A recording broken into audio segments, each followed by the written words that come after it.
tiba-tiba aja ada yang murtad, tiba-tiba aja yang tadinya kita sama-sama di masjid, hari Minggu kok ke gereja gitu ya.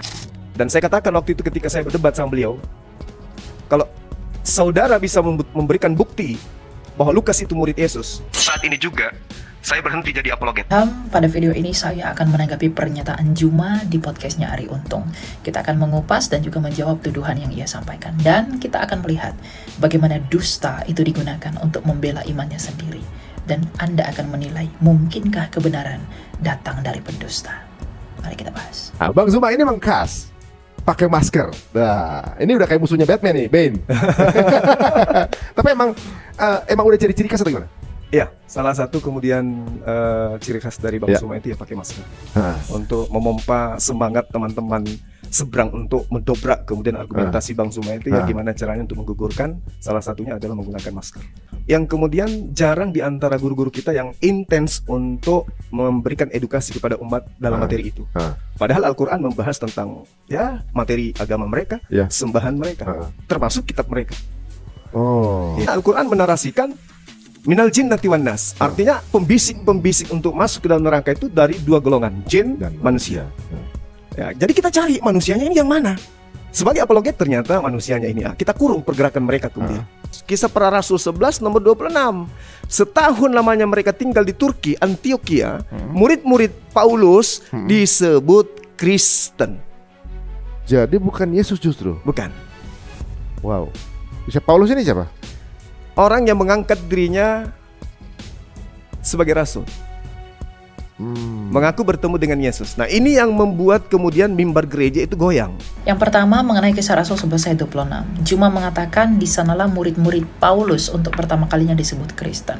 Padahal bunyi ayat ini adalah di Antioquia lah murid-murid itu untuk pertama kalinya disebut Kristen. Murid-murid di sini merujuk kepada murid-muridnya Tuhan Yesus yang disebut Kristen, bukan murid-muridnya Paulus. Lalu kenapa Juma menambahkan kata Paulus di belakangnya?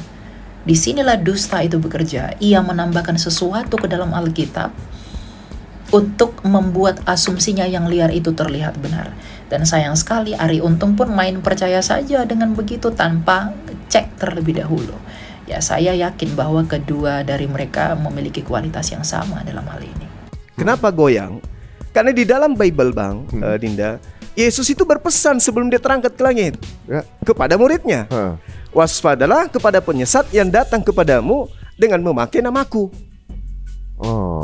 Jangan kau percaya kepada dia. Dia ngomong begitu? Iya. Di dalam Lukas 21 nomor 8. Nah, silakan dicek para pendeta. Waspadalah kepada penyesat yang datang kepadamu, yang memakai namaku dan berkata, akulah dia. Setelah Yesus terangkat, di dalam Kisah Para Rasul 11, ya, Kisah Para Rasul 11 nomor 1, di situ dikatakan bahwasanya malaikat berkata, kalian yang melihat Yesus terangkat ke langit akan datang untuk yang kedua kalinya, sama seperti engkau melihat dia terangkat. Berarti terangkat kan dengan jasadnya kan? Datang kedua kalinya dengan jasadnya dong. Kan harus sama untuk yang kedua kalinya. Faktanya setelah Yesus terangkat ke langit, muncul penyesat-penyesat kemudian. Yang kedua mengenai Lukas 21 ayat 8, di mana Tuhan Yesus berkata, sebab banyak orang akan datang dengan memakai namaku dan berkata akulah dia, dan janganlah kamu mengikuti mereka. Nah, lalu Juma menafsirkan ayat ini bahwa ayat ini ditujukan kepada Paulus karena Rasul Paulus mengaku sebagai rasulnya Kristus. Tapi yang perlu diketahui, ucapan Tuhan Yesus ini berbicara tentang Mesias-Mesias palsu yang akan datang. Dan Tuhan Yesus berkata, janganlah percaya kepada Mesias palsu yang mengaku sebagai Mesias. Nah, pertanyaan saya, di manakah Rasul Paulus mengaku sebagai Mesias? Lagi pula, kerasulan Paulus itu dikonfirmasi oleh Lukas dan Petrus yang adalah pemimpinnya para rasul dan muridnya Tuhan Yesus sendiri. Jadi, kerasulan Paulus itu dikonfirmasi dan juga disaksikan oleh murid-muridnya Tuhan Yesus sendiri. Dan disinilah lagi dan lagi Juma itu berdusta. Dia menghalalkan dusta untuk membenarkan imannya. Suara tok, akulah Yesus yang kau aniaya. Pertanyaannya, dari mana penulis Bible tahu kalau ini adalah Yesus? Yang ketiga, Juma bertanya-tanya, dari mana penulis Alkitab tahu bahwa itu adalah suara Tuhan Yesus? Jawabannya sederhana, karena dalam perjalanan itu ketika Rasul Paulus mendapatkan penglihatan itu, ada teman-temannya seperjalanan yang menyaksikan peristiwa itu. Makanya di dalam Kisah Rasul 9 ayat 7 dikatakan, maka termangu-mangulah teman-temannya seperjalanan, karena mereka memang mendengar suara itu tetapi tidak melihat seorang juga pun. Artinya Rasul Paulus tidak berdongeng bahwa dia dapat suara dan juga dapat penglihatan, tetapi ada saksi yang menyaksikan penglihatan dan juga suara gemuruh itu. Dan dari mana kita tahu bahwa itu adalah Tuhan Yesus? Buktinya sederhana, di mana Tuhan Yesus sendiri mengutus dan menyuruh Ananias ke rumah seorang Yudas dari Tarsus untuk menyembuhkan kebutaan Rasul Paulus akibat cahaya yang mengkilat itu. Dan itu memang benar-benar terjadi di dalam sejarah, bahkan catatannya pun ada. Sementara Yesus berpesan, Matius 24, nomor 22, 21, 22, 23. Di Matius 7, Matius 24, nomor 15 sampai nomor 23. Apa kata Yesus? Apa katanya? Waspadalah kepada nabi-nabi palsu yang datang kepadamu nyamar seperti domba, padahal mereka adalah serigala yang buas. Mu di situ adalah Bani Israel. Kan muridnya tuh. Yeah. Yesus berpesan kepada muridnya, hati-hati akan datang serigala nyamar domba. Dari buahnya, dari ajarannya kau kenal mereka. Yang pertama memanggil aku Tuhan. Yeah. Bernubuat pakai namaku, mengusir setan pakai namaku, bermujizat pakai namaku juga. Hati-hati. Pada saat itulah saya akan berterus terang kepada mereka nih, enyahlah daripadaku, kalian semua adalah pembuat kejahatan. Sungguh aku tidak mengenal kalian. Begitu ngomongnya? Yes. Betul, Tuhan Yesus mengatakan bahwa kita harus waspada kepada nabi-nabi palsu, yaitu nabi-nabi yang mengaku datang dari Tuhan tetapi tidak memiliki moral yang benar. Sedangkan Rasul Paulus setelah pertobatannya, dia semakin bermoral dan dicintai oleh jemaatnya Kristus. Enyahlah daripadaku, sungguh kalian adalah pembuat kejahatan. Ya, memang betul. Tuhan Yesus sedang menyindir orang-orang yang mengaku percaya dia tetapi tidak melakukan perintahnya. Itu maksud dari ayat itu. Bukan orang yang memanggil Yesus Tuhan, tetapi orang yang memanggil Yesus Tuhan tapi tidak memiliki perbuatan yang benar dan baik dalam hidupnya. Itulah Rasul Paulus itu benar, karena ketika dia mengaku percaya Yesus, hidupnya semakin baik, tidak melakukan dosa-dosa lagi. Bukannya malah kenal Tuhan, malah semakin berdosa kayak nabi palsu. Kalau saya dengar dari ungkapan Bang Zuma, itu kayak Muslim konsepnya. Nah, makanya saya berani. Justru berbeda dengan yang dianut oleh teman-teman saudara kita ya. Benar sekali. Jadi konsep di situ juga disebutkan bahwa memang Yesus Nabi Isa itu naik. Kenapa nggak diyakini seperti itu sih sama penganutnya sekarang? Ya itu tadi. Wa kanal kafiru ala rabbihi zahira. Inna kaida syaitan. Itu. Jadi pengaruh setan itu lemah. Yang membuatnya kuat adalah saudara-saudaranya. Begitu ngomongnya? Yes. Kalau saya dengar dari ungkapan Bang Zuma, itu kayak Muslim konsepnya. Nah, ya pasti seperti Muslim, karena Anda mendengar dari Muslim. Anda pun ngawur, nanya Kristen dari Muslim, ya salah. Cerdaslah. Kan jadi makanya saya berani. Justru berbeda dengan yang dianut oleh teman-teman saudara kita ya. Benar sekali. Ya pasti berbeda, wong Anda mendengar yang salah, ya pasti beda dong. Makanya tanya kepada yang benar, jangan kepada yang salah. Gitu, berhikmat, ya. Memang Tuhan Yesus naik ke surga, terangkat ke surga, tetapi terangkatnya dia ke surga setelah 40 hari kebangkitannya. Dia bangkit itu dilihat banyak orang. Nah, 40 hari setelah itu baru dia naik, terangkat ke surga. Bukannya pas disalib dia diangkat-angkat kayak yang kamu percayai. Nggak begitu iman kami, gitu loh. Dan data sejarah menyangkali apa yang kamu percayai itu. Setan itu lemah, yang memperkuat adalah saudara-saudaranya. Yang satanis itu hujat hanya Yesus Kristus, karena dia tahu hanya Yesus adalah lawannya. Milikmu dan imanmu tidak pernah dihujat oleh satanis. Ya, hanya iman kami yang dilawan oleh penyembah setan.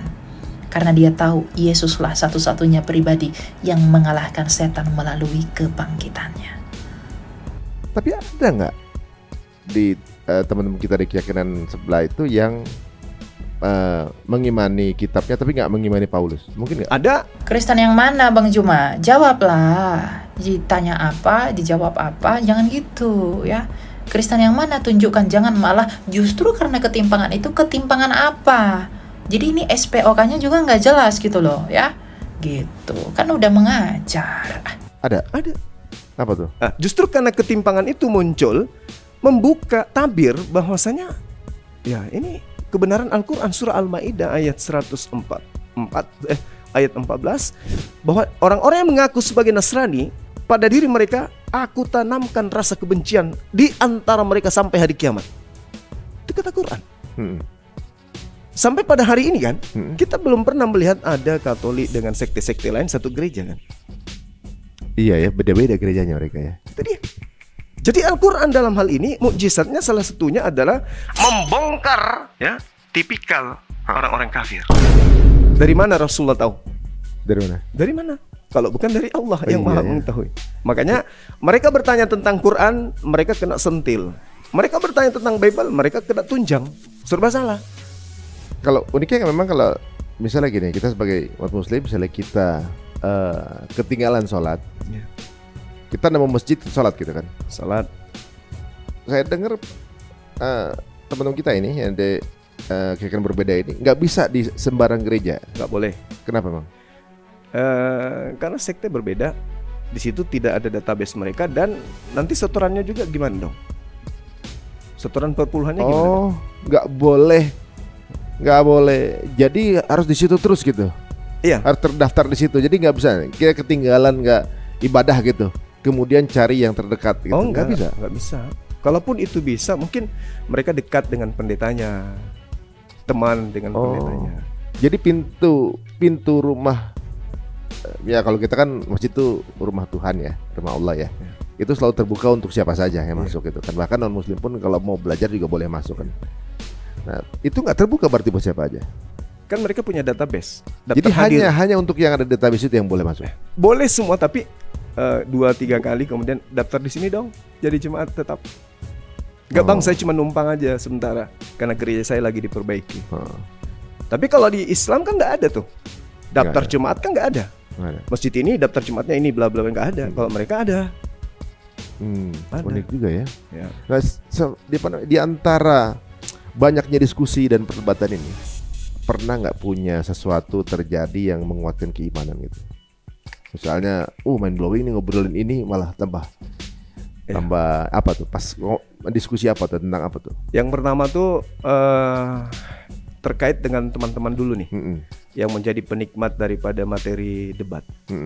Banyak yang menyampaikan baik langsung maupun melalui media sosial yang mengatakan dulu saya Islam sholat begitu aja. Ya. Tapi begitu mendengarkan debat diskusi seperti ini, keyakinanku terhadap Allah, Islamku itu jauh, hampir 70% meningkat imannya. Sampai dulu mereka sholat tidak pernah meneteskan air mata. Begitu mendengarkan debat-debat agama, mereka begitu sholat, mereka itu kemudian menangis. Jadi justru sebenarnya memang sekitarnya banyak yang KTP sih ya. Tapi justru dengan kadang-kadang ada salah satu yang sempat jadi tamu kita itu dapat jadi hema gara-gara dengar perdebatan gitu. Dan dia sebenarnya memang aktif ketika dengar perdebatan, dapat hidayah malah. Memang unik sih ya. Tapi kan di antara ada yang mungkin dari teman-teman Bible ya. Ada nggak yang ateis juga ngajak diskusi? Ada ateis dan kita juga sahadatkan mereka ya, yang ateis. Lebih berat mana? Yang sudah punya keyakinan berbeda atau yang ateis? Sebenarnya kalau ateis itu kan dia menggunakan ini. Ya, logika aja. Logika. Dan kebetulan saja Al-Quran 95% itu ini. Quran. Jadi kena. Ya. Sementara mereka itu tadi dogma. Jadi sesuatu yang tak bisa diganggu gugat. Tak bisa. Yesus Tuhan. Bapak Tuhan. Ya. Roh Kudus Tuhan. Ada berapa Tuhan? 3 jadi. Jawab mereka satu. Gimana ceritanya bisa satu? Sementara di Bible 1 Yohanes 5 nomor 7 ada 3 yang bersaksi di surga. Kok sudah disebut 3? Masih juga ngaku 1. Nah, inilah kesalahan berpikirnya. Dia membuktikan kesalahan Alkitab untuk membenarkan kitab suci miliknya. Itu logikal falasi. Orang-orang yang cerdas pasti mengerti hal ini, tapi orang-orangnya ho-ho saja pasti luar biasa. Ya, jadi aduh, kasihan sekali ya. Jadi itulah bagaimana sebenarnya kita perlu mengasihani mereka, karena mereka tentu berargumentasi karena mereka tidak tahu. Makanya kita orang Kristen harus semakin menginjili untuk memberitahu mereka yang benar, agar mereka mengerti kebenaran itu apa. Kita tidak boleh membenci mereka, tapi kita harus berbelas kasih kepada mereka, karena mereka yang seperti itu, dia yang seperti itu, yang berdusta untuk membela imannya, adalah buah dari ketidakbenaran. Tuhan memberkati.